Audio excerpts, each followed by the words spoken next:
Listen closely. Underneath the normal audio of this video, there is a very faint, low-frequency rumble.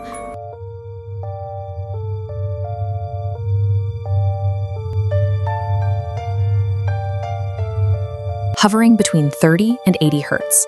On this frequency chart, it's a deep acoustic wave right at the edge of human perception. For 98% of the population, it registers as total silence.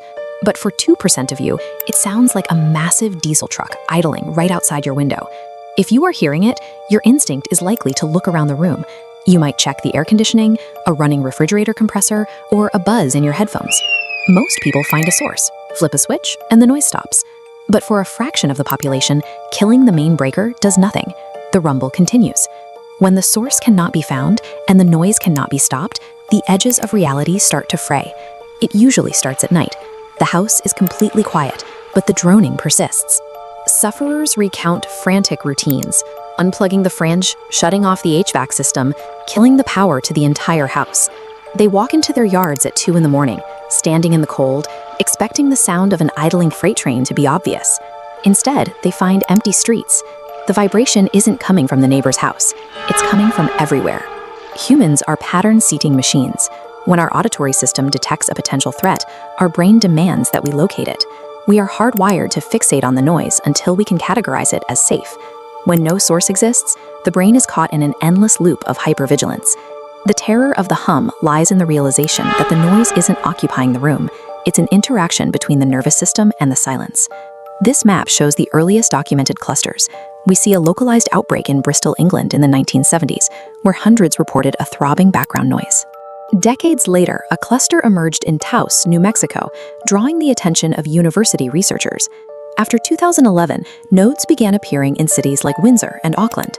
Online forums now house 47,000 members worldwide, congregating to compare notes on a drone that nobody else in their families can hear. In Windsor, researchers traced a 35 Hz resonance to the heavy blast furnaces of the Zug Island industrial complex. When the furnaces were idled in 2020, that specific local noise stopped. In other towns, independent acousticians mapped complaints directly over high-pressure natural gas pipelines running beneath residential neighborhoods. Heavy industry explains specific clusters, but people report the same diesel engine rhythm in rural cabins and on isolated islands. No single industrial source can account for an anomaly that appears simultaneously across the entire planet. This chart shows the results of a standard audiology exam. Doctors test sufferers for tinnitus, which is internally generated, or spontaneous otoacoustic emissions, where the ear generates its own buzz.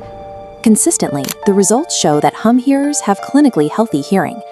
With biology ruled out, investigations turn to infrastructure. Military aircraft use extremely low-frequency radio waves to communicate with submerged submarines over thousands of miles. These frequencies can induce microcurrents in human tissue, creating a perceived ringing known as the microwave auditory effect. Yet, even when deploying seismologists and university acoustic teams, science hits a wall. Instruments record absolute silence in the exact rooms where victims are being driven to despair. The phenomenon appears to react to being studied. When teams arrive to measure the vibration, the hum shifts in pitch, fades away, or moves to a different location, as if reacting to observation. When institutions fail to measure a threat, the void is filled by paranoia. Without a physical source, desperate communities dive into theories involving atmospheric modification or targeted weapons. The lack of a scientific consensus leaves the victims entirely alone. The human body eventually breaks. Sufferers face months without REM sleep, describing nausea, intense pressure, and the sensation of teeth vibrating in their skulls. This is Auckland at dusk, a peaceful city that hosted a wave of reports in 2006. The toll in these cities is brutal. In the UK, it is linked to multiple suicides. Sufferers recount stories of individuals trying to drill into their own heads to relieve the pressure. The isolation is compounded by a specific gaslighting. Victims spend years being told by specialists, authorities, and their spouses that their agony is imaginary. They sit in the same living room as their family, being crushed by a weight that no one else acknowledges. The true danger is the erasure of the sufferer's experience. Living with a vibration that everyone around you denies is a specific form of torture. The hum creates a sensory wall. Because no one else can hear it, the sufferer is effectively removed from the shared human experience. When your primary experience of the world is rejected by everyone you know, you are severed from a common reality. If an experience can break families and push a person to end their life, the distinction between imagined and real loses its meaning. Navigating a reality that society denies is a lethal psychological burden. As this video fades out, sit in the silence of your room, listen to the dark space around you, and ask yourself if that faint 80 Hz drone you hear is coming from the walls or from inside your own head.